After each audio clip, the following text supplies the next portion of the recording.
दोस्तों, एक ऐसा वाकया जिसे सुनकर सबके रोंगटे खड़े हो जाएंगे।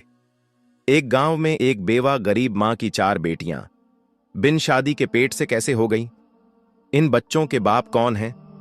यह वाकया सारे गांव वालों को हिलाकर रख दिया। कैसे एक ही घर की 4 जवान बेटियां हामिला कैसे हो गई? यह दिल दहला देने वाला वाकया जरूर सुने। वीडियो को लाइक और चैनल को सब्सक्राइब जरूर करें। दोस्तों, एक बेवा औरत थी जिसकी 7 खूबसूरत बेटियां थीं। उसका बेटा कोई नहीं था और 7 ही बेटियां बहुत खूबसूरत थीं। इस बूढ़ी औरत की 7 बेटियां ही बहुत नेक थीं। इस औरत ने अपनी बेटियों को बहुत अच्छी तालीम दिलवाई थी। उनकी जिंदगी में कयामत तब आई जब उस बूढ़ी मां की बड़ी 4 बेटियां हामिला हो गईं। और हैरत की बात तो यह थी कि इन 4 बेटियों को पता ही नहीं था कि उनके साथ यह गलत हरकत किसने की है। और जब इस कहानी का खुलासा हुआ कि इन 4 लड़कियों को प्रेग्नेंट करने वाला कौन था, तो आपके पैरों तले से जमीन खिसक जाएगी।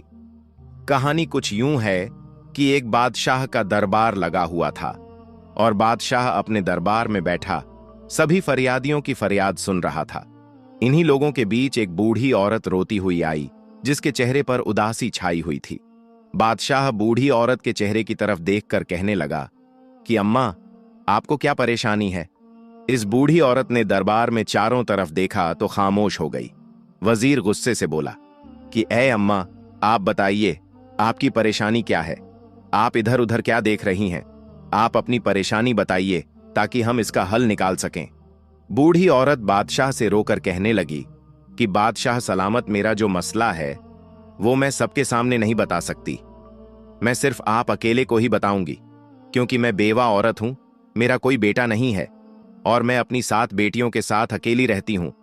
अगर मैं अपनी परेशानी सबके सामने आपको बताऊंगी तो मुझे डर है कि मेरी बेटियों को कल को कोई मसला ना हो जाए, कोई आधी रात को मेरे घर न घुस आए। इसलिए मैं आपको अपनी परेशानी अकेले में ही बताना चाहती हूं। वह बादशाह काफी परेशान होकर सोचने लगा कि यहां इतने बड़े बड़े मसले लेकर लोग आए हैं और उन्होंने सबके सामने बताया है। आखिर इस औरत का ऐसा क्या मसला है कि यह औरत सबके सामने क्यों नहीं बताना चाहती? बादशाह बोला कि आप अपनी परेशानी मुझे बताइए। ये सारे आदमी मेरे भरोसे के आदमी हैं, आपको कोई भी नुकसान नहीं पहुंचाएगा। वह दुखी बूढ़ी औरत रोकर बोली, नहीं बादशाह, सलामत नहीं, मैं आपको अकेले ही वह बात बताऊंगी। फिर बादशाह उठ खड़ा होता है और कहता है कि इस औरत को मेरे कमरे में लेकर आओ ताकि यह मुझे अपनी बात बता सके। अब 2 सिपाही उस बूढ़ी औरत को बादशाह के कमरे में ले जाते हैं।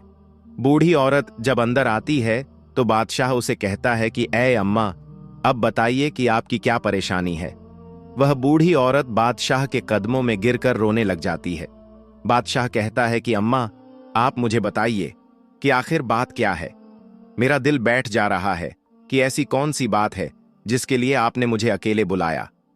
मैं यह हरगिज बर्दाश्त नहीं कर सकता कि मेरी बादशाहत में कोई इतनी दुखी औरत हो, और आपका दुख जानकर आपके दुखों पर मरहम ना रखूं, ऐसा हो ही नहीं सकता। आप मुझे अपना दुख बताइए। वह बूढ़ी औरत रोकर कहने लगी, बादशाह सलामत, मैं एक बेवा औरत हूं। मेरे शौहर को वफात पाए अरसा गुजर चुका है और मेरा कोई बेटा नहीं है। मेरी 7 बेटियां हैं। मैं लोगों के अमीर घरों में जाकर बर्तन धोती हूं, उनके कपड़े धोती हूं और उनके घरों में काम करती हूं। और इन अमीर घरों से जो बचा हुआ खाना मिलता है, जो मुझे मेहनत मजदूरी के पैसे मिलते हैं, उन्हीं से मैं अपना घर चलाती हूं और उसी से अपना घर चलाकर अल्लाह ताला का शुक्र अदा करती हूं। मैंने कभी किसी से कोई शिकवा नहीं किया कि मैं ऐसी गुर्बत की जिंदगी जी रही हूं। मेरी 7 बेटियां हैं, पर्देदार हैं। वह कभी भी घर से बाहर नहीं जाती और हमेशा अपने सरों पर दुपट्टा रखती हैं। मेरी जिंदगी ऐसी ही चल रही थी। एक मर्तबा मेरी बड़ी बेटी की तबीयत बहुत खराब हो जाती है। मैं अपनी बड़ी बेटी को डॉक्टर के पास लेकर जाती हूं। डॉक्टर कहता है कि तुम्हारी बेटी उम्मीद से है, तुम्हारी बेटी पेट से है। यह बात सुनकर मेरे पैरों से जमीन खिसक जाती है कि मेरी बड़ी की तो शादी भी नहीं हुई, तो यह हामिला कैसे हो गई। मैं जब अपनी बेटी को घर लेकर आई तो उसे मारने पीटने लगी कि बताओ किसके साथ तुमने यह मुंह काला किया है और यह बच्चा किसका है। जब मैं अपनी बेटी को काफी मारा तो मेरी बड़ी बेटी रोने लगी और मेरे आगे हाथ जोड़ने लगी और कहने लगी, ऐ अम्मा, मैं नहीं जानती कि यह बच्चा किसका है। ऐ मेरी प्यारी अम्मा, मुझ पर यकीन करो, मैंने कभी किसी के साथ बात तक नहीं की, कभी घर से अकेली बाहर नहीं गई, मैंने कभी किसी के साथ आंख नहीं मिलाई। ए मेरी अम्मा, मुझे नहीं पता कि यह बच्चा मेरे पेट में कैसे आया है। वह बूढ़ी औरत अपनी बेटी पर यकीन कर लेती है और कहती हैं कि बादशाह सलामत, मैंने इस बेटी को पैदा किया था। मुझे पता चल चुका था कि मेरी बेटी झूठ नहीं बोल रही, और उसके कुछ दिनों बाद तो मुझे पक्का यकीन हो गया था कि मेरी बेटी झूठ नहीं कह रही। वह बूढ़ी औरत बादशाह को वाकया सुनते हुए रोने लगी, कहने लगी कि बादशाह सलामत, हमने इस बात पर सब्र कर लिया। फिर मेरी बड़ी बेटी ने 9 माह बाद एक बेटे को जन्म दिया और हमने मारे मजबूरी के इस बच्चे की परवरिश करनी शुरू कर दी। इसके 2-3 माह बाद फिर मेरी छोटी बेटी हामिला हो गई। जब मैंने उसको डॉक्टर के पास ले जाकर दिखाया तो डॉक्टर ने कहा कि आपकी यह बेटी भी पेट से है। डॉक्टर की यह बात सुनकर मेरे दिल को दूसरा झटका लगा। मैं सोचने लगी कि मेरी बेटियों के साथ यह सब कौन कर रहा है। हमारे घर पर भी कोई नहीं आता है और मेरी बेटियां बाहर भी नहीं जाती हैं। मैंने अपना वाकया अल्लाह पर छोड़ दिया कि ए अल्लाह, मुझे इस बात का पता चल जाए कि मेरी बेटियों के साथ यह गंदी हरकत कौन कर रहा है। मेरी दूसरी बेटी ने भी एक बच्चे को पैदा किया। उसके बाद मेरी तीसरी बेटी भी उम्मीद से हो गई, और फिर मेरी चौथी बेटी जो 14 साल की थी वह भी पेट से हो गई। मैं तो लुट गई, बर्बाद हो गई। मुझे तो कुछ पता नहीं चल रहा था कि मेरे घर पर यह क्या हो रहा है। इस दुखी मां का यह वाक्य सुनकर राजा हक्का बक्का हो जाता है कि यह कैसा वाक्य सुना रही है। बूढ़ी औरत अपनी कहानी सुनाकर बादशाह के पांव पकड़ लेती है कि ए बादशाह सलामत, मुझे इंसाफ चाहिए। मुझे पता करना है कि मेरी बेटियों के साथ यह गलत हरकत कौन कर रहा है। बादशाह सलामत, मेरी बेटियों के मुजरिम को आप पकड़ें। मैंने बहुत ढूंढने की कोशिश की, लेकिन मुझे पता नहीं चला कि वह इंसान कब हमारे घर आता है। उसने हमारी जिंदगी बर्बाद कर दी है। बादशाह सलामत पूरी कहानी सुनकर कहने लगा, ए अम्मा, तुम अब बोल रही हो जब तुम्हारी चौथी बेटी के साथ यह हरकत हुई है। तुम्हें तो तब आना चाहिए था जब तुम्हारी पहली बेटी के साथ गलत हरकत हुई थी। अगर तुम उस वक्त यह बात बताती तो तुम्हारी बाकी 3 बेटियों के साथ यह सब कुछ ना होता। मगर तुम जैसे गरीब लोग जो होते हैं, वह लोगों की बदनामियों से डरकर यह जहर पी लेते हैं।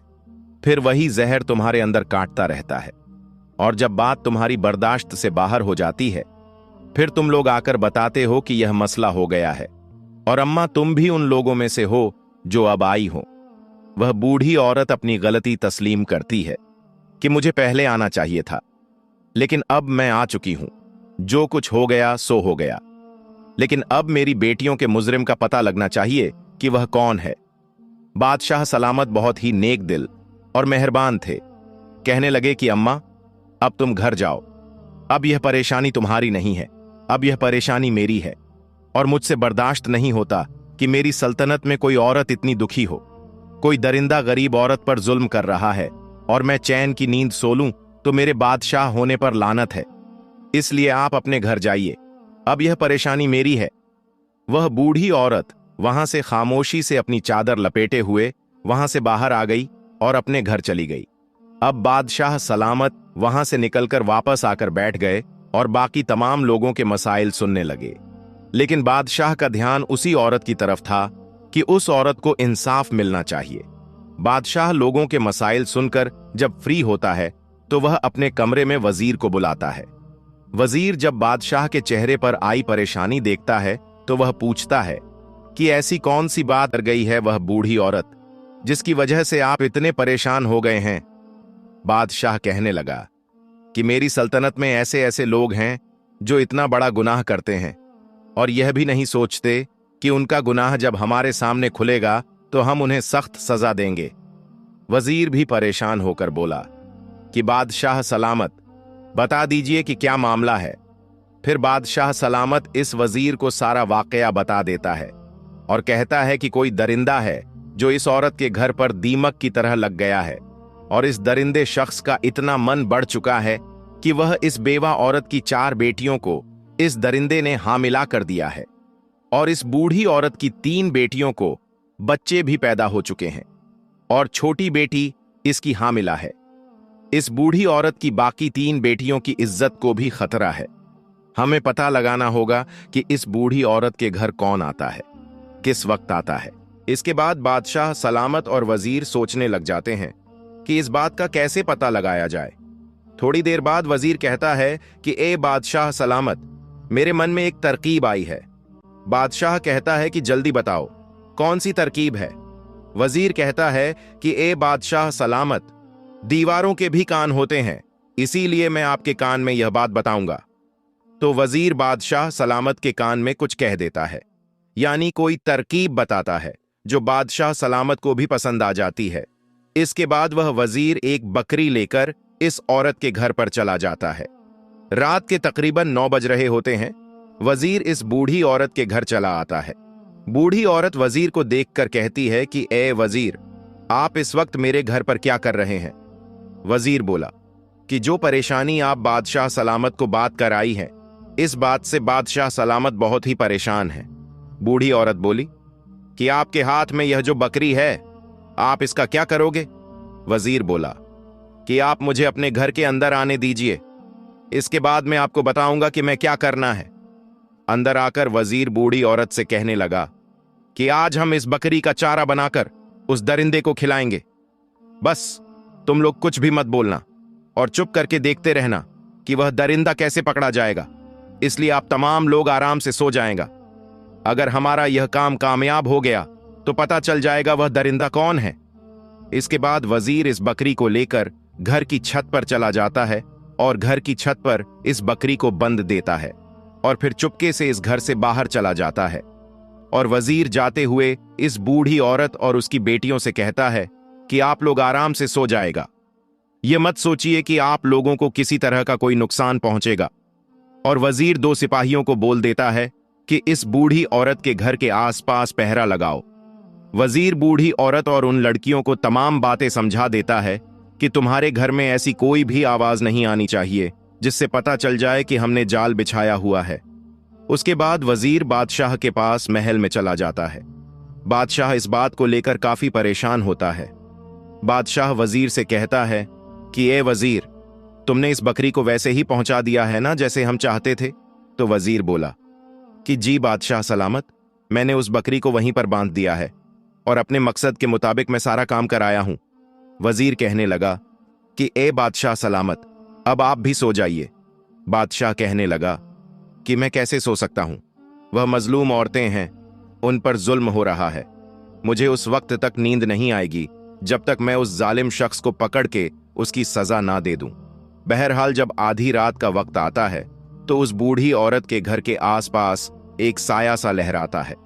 वह शख्स घर की छत पर आता है और छत में से वह सहन में आ जाता है। बकरी ने छत पर जब किसी शख्स को देखा तो बकरी एकदम से चिल्लाने लगी। उस समय आधी रात का वक्त हो चुका था, हर तरफ सन्नाटा छाया हुआ था और आधी रात को बकरी की आवाज दूर दूर तक गूंज रही थी। जो सिपाही छुपाकर पहरा दे रहे थे, उन लोगों को जब बकरी की आवाज सुनाई दी तो उन लोगों को पता चल गया कि घर में कोई दाखिल हो चुका है और इस बकरी को छत पर बांधने का मकसद यही था कि इस घर में जो कोई शख्स भी आएगा, बकरी उसको देखेगी और बोलने लगेगी। बकरी की आवाज सुनकर सिपाही चौकन्ना हो जाएंगे। जब वह शख्स घर के कमरे में आया तो सिपाहियों को भी बकरी के बोलने से पता चल गया और बाकी इन बुढ़िया औरत और उसकी बेटियों को भी पता चल गया कि बकरी बोल रही है। इसका मतलब है कि घर में कोई घुस आया है, तो वह भी चौकन्ना हो जाती है। बकरी की आवाज सुनकर सिपाहियों को भी पता चल जाता है और सिपाही घर के अंदर दाखिल हो जाते हैं। जब आने वाले शख्स ने घर में सबको जागते हुए देखा तो वह पीछे की तरफ भागने लग जाता है और पीछे से वो 2 सिपाही आकर उस आदमी को पकड़ लेते हैं। उस आदमी ने अपने चेहरे पर काला कपड़ा लपेटा हुआ था ताकि इस आदमी को कोई पहचान ना सके। जब इन सिपाहियों ने इस आदमी के चेहरे से कपड़ा हटाया तो वो बूढ़ी औरत और उसकी बेटियां हैरान हो गई। आखिरकार सुबह हो गई।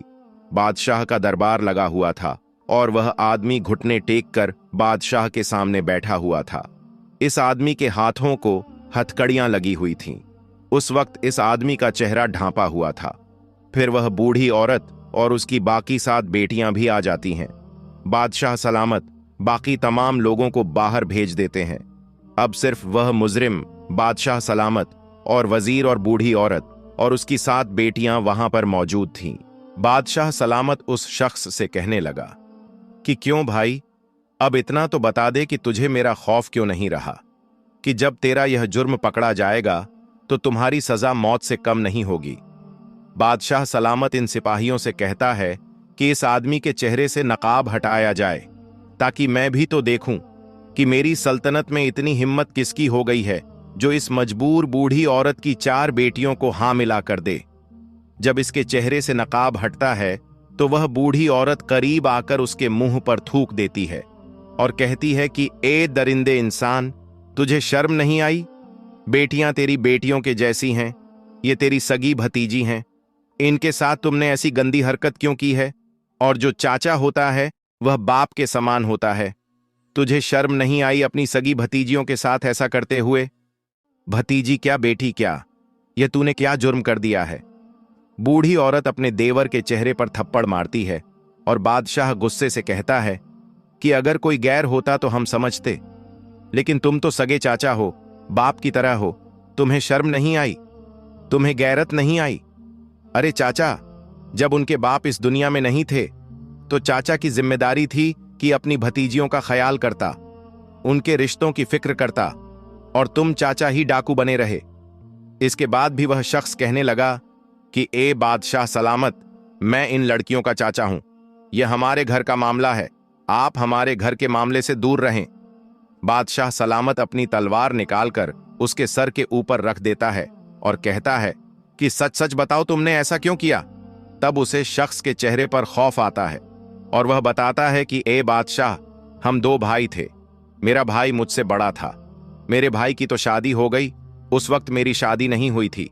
मेरा बड़ा भाई मुझसे बहुत मोहब्बत करता था, मेरी बहुत फिक्र करता था क्योंकि मैं उसका छोटा भाई था।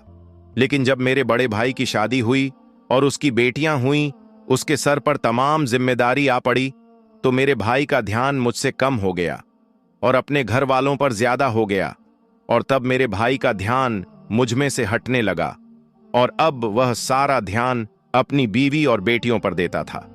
मेरे दिल में मेरे भाई के लिए नफरत पैदा होती गई कि मेरा भाई ऐसा क्यों करता है, और भाई से नफरत करने के नतीजे में मैं अपनी भाभी और भतीजी से भी नफरत करने लगा। इसके बाद मेरा भाई वफात आ गया। जब मेरे बड़े भाई की बड़ी बेटी जवान हुई तो वह बहुत ही खूबसूरत थी। मेरा दिल इस पर आने लगा। मेरी नीयत जब खराब होने लगी तो मैंने अपनी भाभी से कहा कि आप अपनी बड़ी बेटी की शादी कर दें, लेकिन भाभी ने मेरी बात ना सुनी।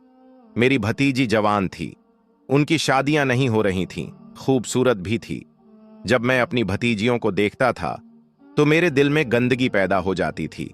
मेरा दिल मुझे मजबूर करता था कि मेरी खूबसूरत भतीजी है, यह बाहर जाएंगी, इनकी शादियां होंगी, तो मैं खुद ही उनके साथ यह गलत हरकत कर लूं। इसके बाद मेरे दिल में शैतान पैदा हो गया। मैं एक हकीम के पास गया और उससे कहा कि मुझे कोई ऐसी जड़ी बूटियां दो जिसे सूंघने के बाद तमाम लोग सो जाएं और सो जाने के बाद कोई भी हरकत ना कर सके। बस इसी तरह तब से ही मैं वह जड़ी बूटियां लेकर घर की छत की तरफ से सहन में आ जाता और भाभी और उसकी बेटियों को वह जड़ी बूटियां सूंघा देता।